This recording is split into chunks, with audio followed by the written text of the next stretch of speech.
देश में उथल पुथल की चर्चाओं के बीच दिनों दिन फैल रहा पसमानदा आंदोलन पर सबकी नजर नहीं पड़ रही। सांप्रदायिकता की राजनीति के बीच ये ऐसा आंदोलन है जो बहुलांश मुसलमानों के बारे में एक नई तस्वीर पेश करता है, जिसने बौद्धिक तौर पर एक लकीर खींच दी है, जिससे साफ हो जाए कि कौन इस देश का मुसलमान है, कौन मूल निवासी मुसलमान है और कौन बाहरी। कई मायने में इस आंदोलन की अंदरूनी गति बहुजन आंदोलन जैसी है, लेकिन उनसे अलग भी है। ऐसा भी कह सकते हैं कि ये मुसलमानों में ब्राह्मणवाद के खिलाफ उपजा आंदोलन है। इसका दायरा मूल निवासी मुसलमान भर नहीं है, बल्कि कई मामलों में यह धार्मिक दायरे को भी लांघता दिखाई देता है। नमस्कार, मैं कृति सेवक, आप देख रहे हैं इंडस न्यूज 24x7। मूल निवासी यानी पसमानदा मुसलमानों के लिए इसमें लगभग वही पैटर्न अपनाया जा रहा है जो कभी अंबेडकर ने अपनाया था। शब्द और उनका ताप भी कमोवेश वैसा ही है। मेरे लोग, हमारे लोग कहकर संबोधित करना, हर मामले में पसमानदा समाज का हित साधने का नजरिया, सोशल मीडिया से लेकर हर मंच पर अपने नजरिए से रूबरू कराने वाले फयाज अहमद फैजी अंबेडकर जैसी छाया का प्रतिरूप दिखाई देते हैं। ऊंची जाति के मुसलमान उनको भाजपा आरएसएस का एजेंट कहकर बदनाम करते हैं, लेकिन वह इस बात का भी मुंह तोड़ जवाब देकर अपने मिशन में जुटे हुए हैं। चलिए बताते हैं हाल ही की सोशल मीडिया पोस्ट में फयाज अहमद फैजी ने क्या कहा, जिससे आंदोलन के बारे में साधारण अंदाजा लग जाए। हाल ही में पर्सनल लॉ बोर्ड के बयान यूनिफॉर्म सिविल कोड को लागू करना अलोकतांत्रिक होगा कि उन्होंने पसमानदा आंदोलन की ओर से भत्सरना की, बल्कि जवाब में लिखा मुस्लिम पर्सनल लॉ बोर्ड को पूरे भारतीय मुसलमानों की ओर से कोई राय रखने का नैतिक अधिकार नहीं है, जैसा कि बोर्ड में देशज पसमानदा की कोई भागीदारी नहीं है। फैजी ने एक दूसरी पोस्ट में लिखा है, मुस्लिम पर्सनल लॉ बोर्ड आदेशित करता है कि हमें पूरी तरह शरीयत पर अमल करना है। इस पर मेरा MPLB को जवाब है, इसके लिए तो आप लोगों ने पाकिस्तान बनाया ही है, वहीं पूरी तरह शरीयत पर अमल करने की सहूलियत है। भारत में तो संविधान है, दिक्कत होती होगी आप लोगों को, शरीयत पर अमल करने में कोई रुकावट नहीं है, लेकिन मेरा विरोध पूरी तरह शब्दों पर है। किसी को सेक्युलर देश में किसी भी मजहब के शरीयत को पूरी तरह अमल में लाने की बात करना असंवैधानिक है। देश संविधान से चलेगा, मनुस्मृति, हिदायत, फतवाए आलमगिरी से नहीं।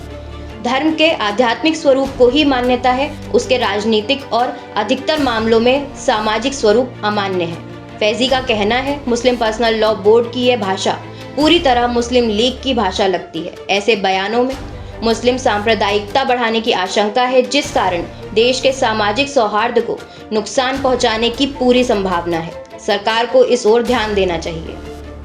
एक अन्य पोस्ट में कहा गया है कि मुस्लिम पर्सनल लॉ बोर्ड का बयान है, बदकिस्मती है कि इस वक्त देश में लॉ कानूनियत का माहौल बन रहा है। इस पर वह जवाब में लिखते हैं, MPLB का सरकार पर यह दुस्साहसिक आरोप सरासर झूठ है। यह पूरे देश के आधुनिक लोकतांत्रिक व्यवस्था पर सवालिया निशान है, जबकि हाल ही की एक पोस्ट के अनुसार भारत अपने धार्मिक अल्पसंख्यकों के साथ अच्छा बर्ताव करने में पूरी दुनिया में शीर्ष रैंक पर है। आगे वह लिखते हैं, यह बहुत ही दुस्साहसिक और मुस्लिम लीग की स्टाइल वाला बयान है, जो देश के सामाजिक सौहार्द के लिए उचित नहीं है। कालांतर में मुस्लिम लीग इसी तरह के आरोप लगाया करती थी, जिसके परिणाम स्वरूप देश ने विभत्स बंटवारे का दंश झेला। सरकार को इसे गंभीरता से लेते हुए कानूनी कार्यवाही करनी चाहिए, ताकि इन्हें पता चले कि देश में कानून व्यवस्था दुरुस्त है। सोशल मीडिया पर उनको कुछ ऊंची जाति के मुसलमान बुरा भला भी कह देते हैं। ऐसे ही एक मामले पर उन्होंने जवाब दिया है, इस देश में माँ बहन की गाली विदेशी अशराफ लेकर आए हैं, इसलिए आज भी गालियाँ फारसी भाषा में हैं। हम अपने दर्शकों को बता दें, फारसी में माँ को मादर कहते हैं। अभी गणतंत्र दिवस समारोह में उत्तर प्रदेश की योगी सरकार में मंत्री दानिश आजाद अंसारी के साथ पूर्व मंत्री सैयद मोहसिन रजा ने बदसलूकी की। इसका वीडियो वायरल हुआ, जिसे आपने इंडस न्यूज पर भी देखा होगा, लेकिन इस मामले पर मेन स्ट्रीम मीडिया एकदम खामोश रही और मोहसिन रजा पर कोई कार्यवाही भी नहीं हुई। इस पर फयाज अहमद फैजी ने कई प्रतिक्रियाएं सोशल मीडिया पर दी हैं। एक बार लिखा है, माननीय मंत्री दानिश जी की जगह अगर कोई दलित होता और मोहसिन रजा की जगह कोई स्वर्ण होता तो अब तक मीडिया ने पूरा भारत सर पर उठा रखा होता। फिर लिखा है, इस प्रकरण में अब तक मोहसिन रजा पर भाजपा की ओर से कोई अनुशासनात्मक कार्यवाही का ना होना दुखद है। देशज पसमानदा समाज में इसका गलत संदेश जा रहा है और अशराफ यही चाहता भी है कि भाजपा और पसमानदा में दूरी बनी रहे। एक पोस्ट में कुछ तस्वीरों के साथ लिखते हैं, ऐसा लगता है कि भाजपा भी विदेशी अशराफ से डरती है। सैयद मोहसिन रजा पर अनुशासनात्मक कार्यवाही करने के बजाय उसे दूल्हा बनाकर घुमा रहे हैं। एक समय था जब अंबेडकर को हिंदू समाज से ज्यादा बेहतर दूसरे धर्म लगे और उन्होंने बौद्ध धर्म अपना भी लिया। लेकिन पसमानदा समाज के हालात देखकर फैजी लिखते हैं, ब्राह्मणवाद से ब्राह्मण लड़ता हुआ आसानी से मिल जाता है, लेकिन सैयदवाद से पसमानदा लड़ता हुआ नहीं दिखाई देगा, जो सैयदवाद से सबसे अधिक पीड़ित है। इसलिए कहता हूँ कि हिंदू समाज एक स्वस्थ और प्रोग्रेसिव समाज है, जबकि मुस्लिम समाज गड्ढे में पड़े पानी की तरह सड़ा हुआ है।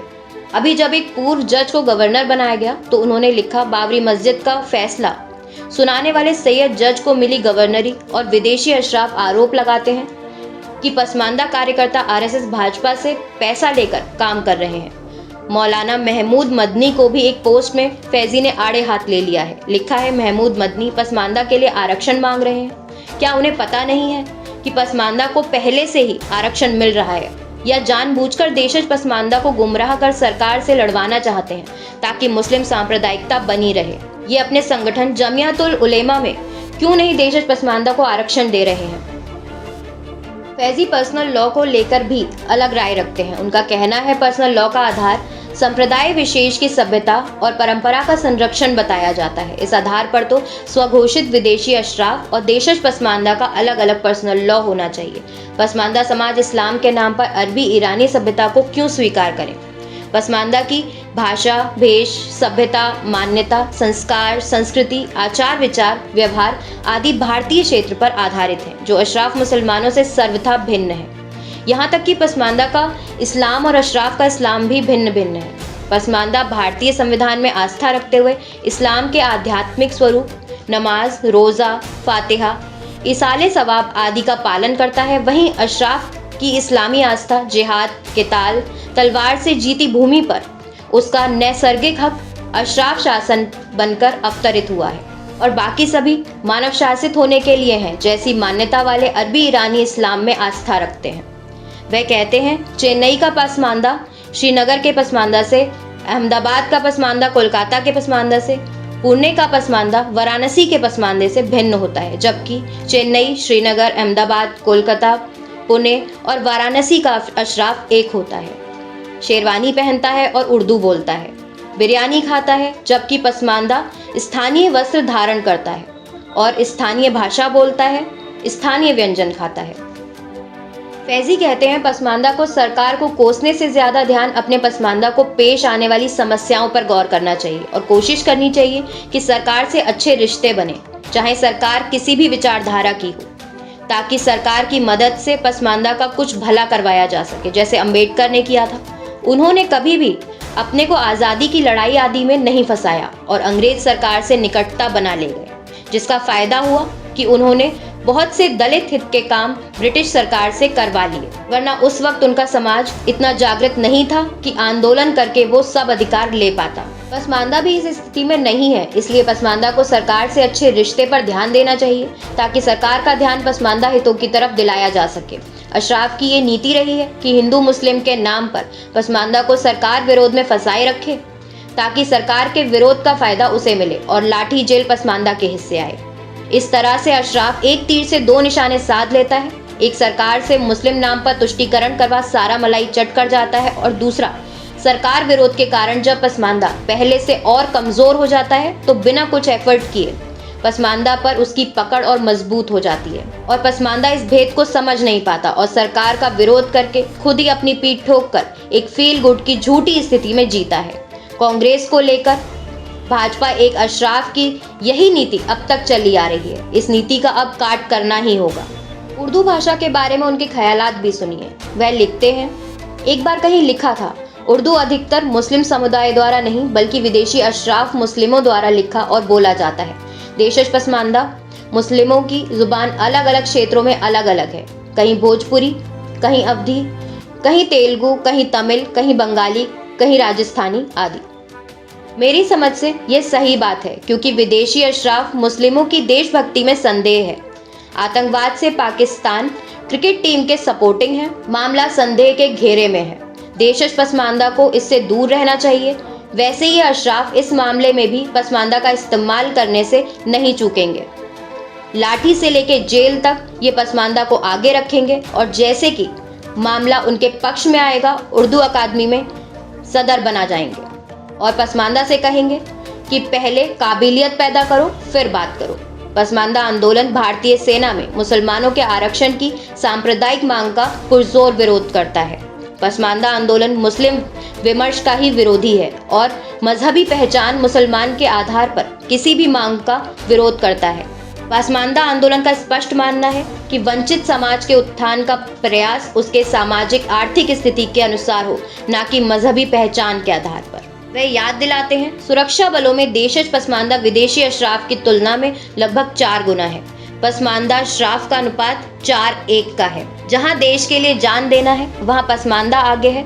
जहां सत्ता सुख भोगना है वहां विदेशी अशराफ ओवर रिप्रेजेंटेटेड हैं। हमारी ये वीडियो आपको कैसी लगी हमें कमेंट करके ज़रूर बताएं। हमारे चैनल को सब्सक्राइब करना, फेसबुक पेज को लाइक करना ना भूलें।